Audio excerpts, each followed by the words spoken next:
So ito yung gagawin natin na Calandius oil. So ito po yung natin, yung burner natin.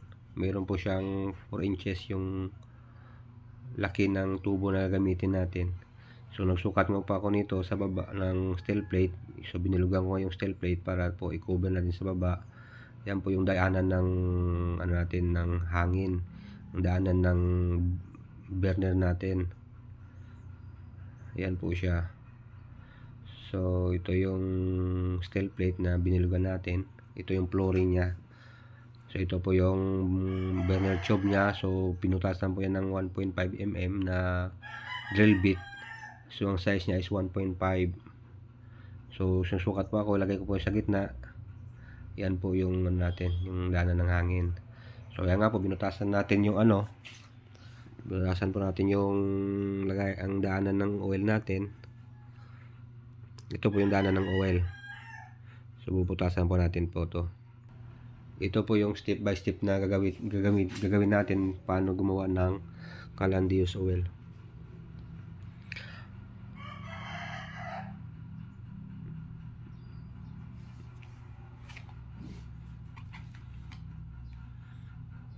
So ayan na po, malapit natin mabutas yung tubo. Ito po ay numero 4 na tubo. Ito po yung chamber niya, chamber natin ng Calandius oil natin. So ito po yung kalaki na tubo na maliit, yung daanan ng mantika natin. Ayan po, natapos natin na butas. So ayan na po. Sakto talaga yung natin, yung butas ng pinutas natin at saka yung tubo na gagamitin natin doon. Yung natin, yung burner natin, ilagay mo na, i-welding po natin sa steel plate na ginawa natin yun. Ayan. So i-welding natin yan para ma-straight natin siya. Nilagyan ko po siya ng ng magnet na 90 degrees para po siya na straight talaga yung pagtayo niya sa plate. Ayan po, weldingin natin po yan. I-full weld natin para hindi na tayo mahirapan. Kasi pag sa loob na natin i-full weld, mahirapan na tayo doon. So habang dito pa sa labas, i-full weld na natin yan. Para hindi lalabas yung mantika doon sa loob or oil doon sa loob ng chamber natin. So ayan na, linis na natin yung yung winelding natin para mamaya pag kabit natin doon sa chamber, malinis na yung burner natin. So ayan na po, ikabit na natin po dyan sa sa chamber natin yung burner natin. Ayan, ganyan po yung pwesto niya. So meron po tayo na elbow. So yung elbow na yan, ikakabit natin doon sa tubo na daanan ng hangin ng fan natin. So ayan na. So ganun pa rin yung proseso. Lagyan natin siya ng angle magnet para 90 degrees talaga siya yung angle niya pag mag-welding tayo. Hindi tayo mahirapan mag-welding kasi naka-magnet na siya. So i-full weld natin yan. At saka para hindi magsingaw yung hangin dyan kung sakaling na gagamitin po natin siya. So kailangan natin i-full weld yan.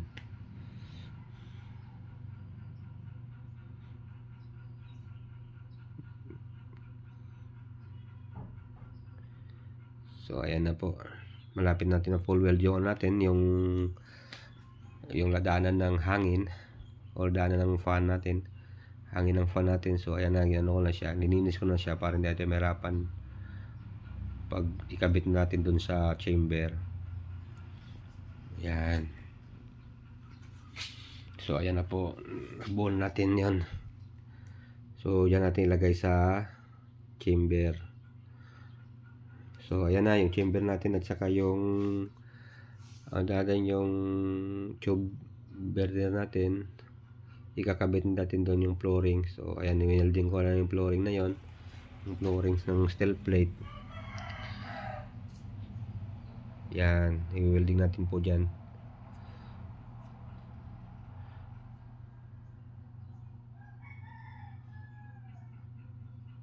I-full weld natin yan sa loob para habang dito pa hindi pa na ano, hindi pa siya na ano, hindi pa siya na tawag nito, hindi pa siya na kabit dun sa ano natin, sa frame natin. Ipo-full weld na natin dito.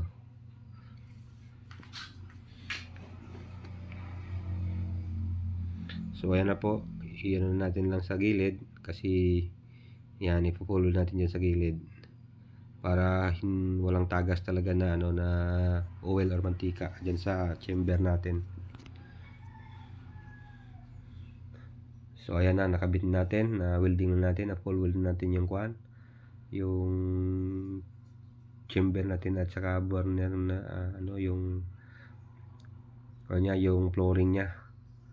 So ayan na, kinabit natin yung natin, yung daanan ng ano, daanan ng hangin papunta ng burner.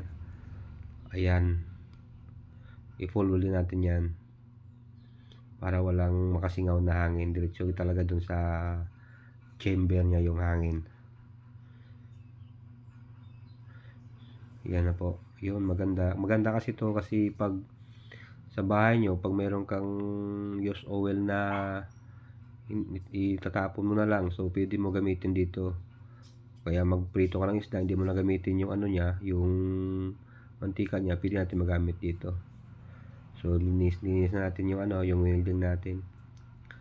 Tsaka po kung ano, kung may sasakyan kayo o kaya motor, mag-change oil kayo, so yung used oil mo, pwede nyo pa dalhin sa bahay nyo, at saka pwede gawin pang luto. So useful talaga to, makasave ka talaga tong Kalandi used oil. Makasave ka sa gas. Kung example, maubusan ka ng gas, kung mayroon ka mga used oil sa bahay, so pwede mo siyang gamitin pang luto. Tapos yun, magagawa na tayo ng frame niya. Ito po yung frame niya, yung patungan natin ng mga paglutuan natin, mga kaldero, kawali mo natin, o ano yung gamitin natin sa pagluto. So ayan na, mga simbol na tayo. So ito na nga po, nang ginamit ko dito na ano, angle bar ang ginamit ko dito. Ayan. So ito na yung paa niya. So gumagamit ako dito nga ng ano, ng yung angle magnet para hindi ako mahirapan magpa-straight ng mga paa niya, o kaya angle ng ano natin, ng frame natin, ng ano, na frame ng kalan natin. So ayan na, apat na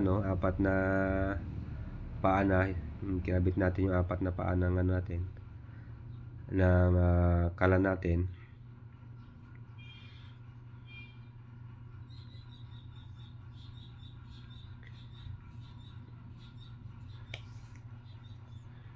So ayan na, okay na yung ano natin, apat na paa. So gagamitin natin ngayon, nagawa ko dito ng ano, ng ikakabit natin yung chamber natin. So bago natin ikabit, ipupulwol natin muna yung mga paa niya para hindi na siya gagalaw, kasi okay naman siya. Ginamitan pa natin siya ng skwala para sure na okay yung paa ng ano natin, ng kalan natin. So ito nga, yung chamber niya ikabit natin. So nagawa muna ako ng ano, ng brace niya para pagkabit natin, masintro natin yung chamber niya dun sa ano niya, sa frame na ginawa natin.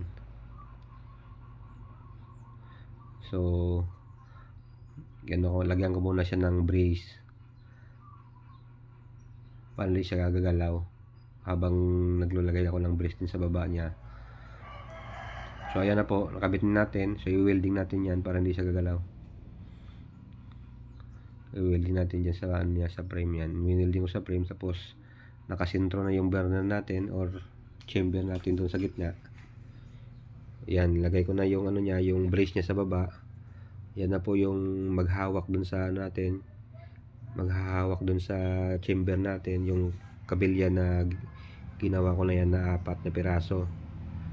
Yan yung foreman yung ginawa ko na yan na ano, 4 na piraso na kabilya. Ayan, natin na yan, yan o, i-welding yung 4 na yan para hindi na yung chamber natin gagalaw.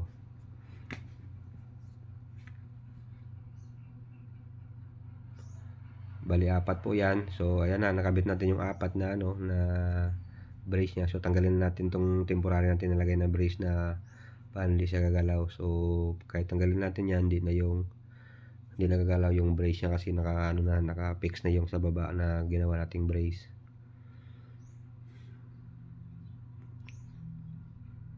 Yan. So ayan na po, natanggal na nga po natin. Ang gagawin natin ngayon yung yung patungan na naman ng mga paglutuan natin. Yan ang gagawin natin na naman ngayon. Ikabit natin yung ilagay natin yung apat na angle bar na ginawa natin. Yung pagpatungan ng paglutuan natin na kaldero or kawali man. So mas matibay kasi yan kasi ang ang paa ng kalan natin meron siyang brace sa baba. So hindi siya basta-basta hindi siya basta-basta masira kahit malaki pa yung mga kaldero na ilagay natin pag magluto tayo. Sana po i-full weld natin yan para mas matibay siya. So ayan na po, na full weld natin po yan. So kabit natin yung susunod natin ikabit yung daanan ng use oil natin. Ayan na po, kinakabit natin yan. So i-welding natin yan. So i-full weld natin sa gilid para wala siyang leaking or kung walang sisingaw na init galing sa loob ng chamber natin. Walang singaw, walang nadaan na apoy. So ayan na po, yung gawa tayo ng lagayan ng lagayan ng container o lagayan ng oil natin. So DIY lang po yan. Ginawa ko yan po ay wala akong tubular. Yung ginawa ko dalawang Shepard lens lang na bakal na pinagdugtong ko lang yung dalawa. So winelding ko lang, dinadahanan ko ng welding hanggang nabuo ko po yan. Saka yung gripo na ginamit natin, yung gripo namin na luma na hindi masyado malakas yung yung tagas niya pag i-open mo. So wala problema yan kasi pag umapoy na kahit lang 1 drop per seconds lang, so wala problema yan. Kaso nga lang siya kasi dapat ang gagamitin natin na gripo yung mga steel para maganda, hindi siya masunog. Pero okay lang naman po yan kasi medyo malayo man sa apoy. So ayan nga po, pininturahan natin. So itim yung pinintura natin. Saka silver yung natin, yung storage na mantika natin, lagyan natin ng mantika or oil. So ayan na po, nakakabit natin lahat. Meron na yung blower. Yan ang blower natin na gagamitin. So ito nga yun ng ginawa natin. Ito yung result ng ginawa natin na mas lakas din yung apoy ng natin. So nagluto na tayo ng piniritong tintry natin yung piniritong talong. So far so good man yung natin, yung apoy malakas. Saka blow flame din siya. Saka yan, yung open natin yung 1 drop per seconds lang yung natin, yung open ng mantika natin. Pero pag alam nyo na medyo maliit na lang yung yung apoy niya, so pwede nyo nagdagan natin, pero huwag lang masyadong marami yung yung mantika para hindi siya mamatay. Dandahan lang. So pagtapos natin magluto ng talong, magsaing tayo. So ito po, magsaing tayo ng kanin. So walang problema pagsaingan to kasi maganda rin. Yan, lakas ng apoy niya. Basta mas maganda gamitin pag sa bahay. Pag meron kayong mga use oil na pag itapon nyo lang, pwede nyo pag gamitin para pangluto. Ito pala yung adjust ng Calandrius oil natin. So pwede mo siya adjust dito yung kung ano kalakas yung hangin. Pero may main at saka max. Saka dito rin siya i-off. So yun lang po. And maraming salamat po sa panood ng video ko na to. Sana may natutunan po kayo. Yan po yung step by step natin na paggawa ng Calandrius oil. Thank you po. Salamat. God bless.